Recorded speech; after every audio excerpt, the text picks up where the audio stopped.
let's jump into the draft and what we can glean right here, because the rest of us don't have your Rolodex, and we're looking at things for try and get some hints, whether it's Cam Ward playing Twitch, or the list of people who are appearing in Green Bay, and Jackson Dart no longer going to Green Bay. Is there a question as to who the third quarterback in this draft is going to be? The third drafted quarterback in this draft is going to be? Tom? I would say, Rich, there are questions who the second, third, fourth, and fifth drafted quarterbacks are going to be. All indications within the league. And I've talked to a ton of people. My annual quarterback story will be coming out. It'll publish next week before I'm joining you guys in studio in Green Bay. I know you always love to dive into some of the quotes. Yes, sir. But I would say this, Cam Ward, as much as you can quibble about, okay, where would he have ranked in last year's quarterback class? And a lot of people I talked to would put him somewhere between fourth around Michael Penix and sixth at Bo Nix, maybe even a little lower. There's some people who believe he'd be up in that top group, but he's a bona fide, projects on paper as a bona fide starter.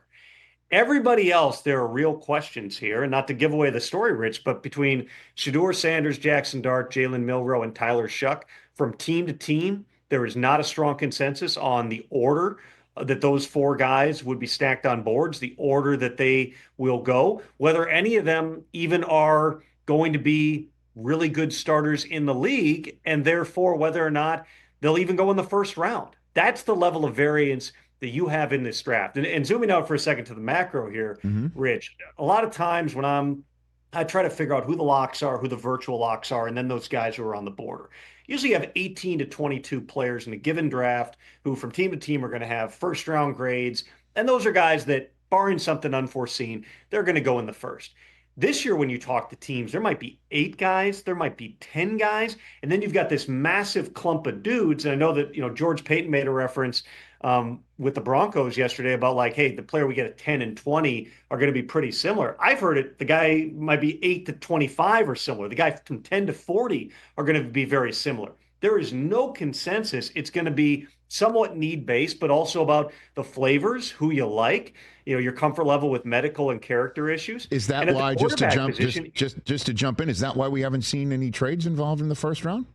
That's a big part of it. Because the teams that are in, depending where you have it, the elite group, it's like 4 or 5 guys. Cam Ward, based on his position, is in that group. Clearly, Travis Hunter is in there. Abdul Carter, depending how you feel on Mason Graham, Tyler Warren, but that's a pretty small group. Then you got that next chunk of 5, 6, 7 players.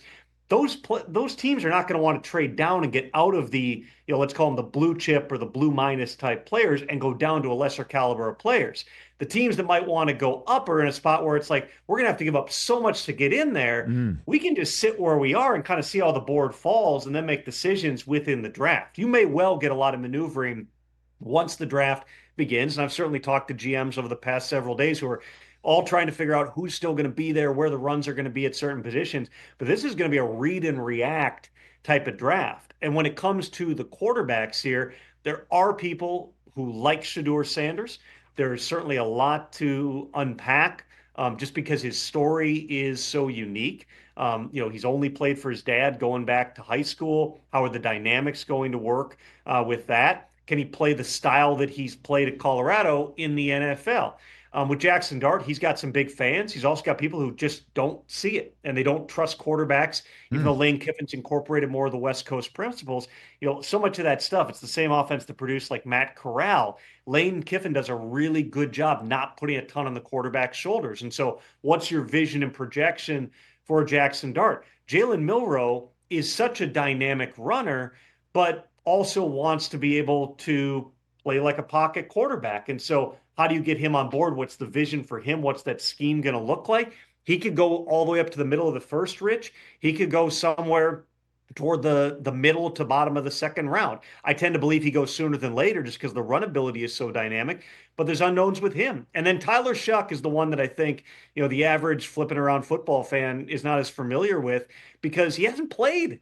He's 7 years in college. Yeah. He backed up Justin Herbert for 2 years at Oregon. That's how long the guy has been in college football. And until last year, Rich, he had never played more than 7 games in a single season. He'd had a broken collarbone and a shoulder and a broken leg, and then finally puts it together last year at Louisville. Well, as he's gone through the process and has met with teams and teams have dug into that tape at Louisville, it's pro-style offense, and Jeff Brom puts a lot on his plate and trusts him at the line of scrimmage.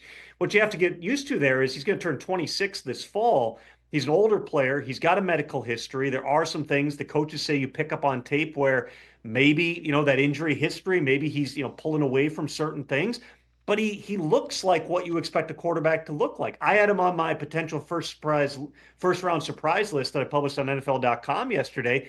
I think there's a real possibility that guy could get pushed up. After that, you draw a pretty clear line. But I'm telling you, Rich, 2, 3, 4, 5 in terms of the quarterbacks from team to team. And I haven't talked to all 32, but I've talked to a lot of them. They're in a different order on every board. They're in a different order for people in the same building, just because those 4 guys are so different in terms of their skill set. That's going to be part of the intrigue as we roll through not just round 1 on Thursday night, but really as we get into day 2 as well. Catch the Rich Eisen Show live weekdays from 12 to 3 p.m. Eastern on Roku Sports Channel in the U.S.